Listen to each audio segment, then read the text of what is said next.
नमस्कार मित्रांनो. मागील व्हिडिओमध्ये आपण पाहिलं की घर घेताना कुठले नियम पाळले पाहिजेत. आज आपण बघणार आहोत की गाडी घेताना आपण कुठले रूल्स फॉलो करायला हवे. तर पहिला रूल म्हणजे 24 आणि 10 चा रूल. म्हणजे काय, तर गाडी घेताना किमान 20% डाऊन पेमेंट करा. तुमच्या EMI चा म्हणजे लोनच्या हप्त्यांचा कालावधी हा 4 वर्षांपेक्षा जास्त ठेवू नका.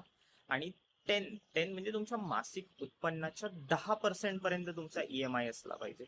म्हणजे काय, जर तुम्हाला महिन्याला 1 लाख रुपये जर तुमचं उत्पन्न असेल तर 10,000 रुपयांपेक्षा तुमचा EMI जास्त असायला नको.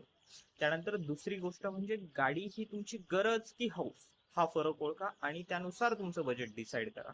बऱ्याचदा एक शोरूम आणि ऑन रोड प्राइस यामध्ये खूप फरक असतो. तर त्यामुळे विचारपूर्वक हा निर्णय घ्या. त्यानंतर तिसरी महत्वाची गोष्ट म्हणजे फ्लॅशी फीचर्स पेक्षा गाडीच्या सुरक्षेला महत्व द्या. त्यासाठी एनकॅप रेटिंग हे गाडीचं व्यवस्थित चेक करा. आणखी तुम्हाला पेट्रोल, डिझेल किंवा EV व्हेरियंट यापैकी कुठली गाडी घ्यायची आहे याचा विचार करताना तुमचा रोजचा गाडीचा वापर किती असणार आहे हे अनालाइज करा आणि त्यानुसार डिसिजन घ्या. आणि अशाच माहितीपूर्ण व्हिडिओसाठी आपल्या गोष्ट पैशाची या चॅनलला फॉलो करा. धन्यवाद.